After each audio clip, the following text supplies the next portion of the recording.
So ayan guys, for today's video, i-open lang natin ang ating LokLok app or yung ating LokLok account.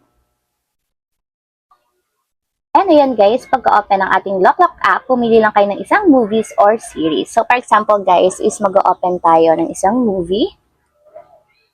And ayan guys, habang magpe-play yung pinapanood nating movie, kung makikita nyo, meron dito sa taas na button na parang minimization. So itatap nyo lang siya guys. And ayan, ganito yung magiging itsura niya. So liliit siya. And pwede na kayong mag-open ng ibang apps habang nanonood ng movie sa LokLok. So ayan guys.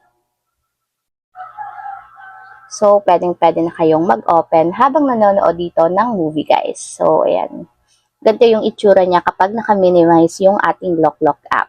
So, nagpe-play yan guys, and pwede nyo din palakasin yung sound effect niya. So, ayun lang, ganun lang kasimple kung paano nga ba enable ang screen minimization sa ating LokLok app.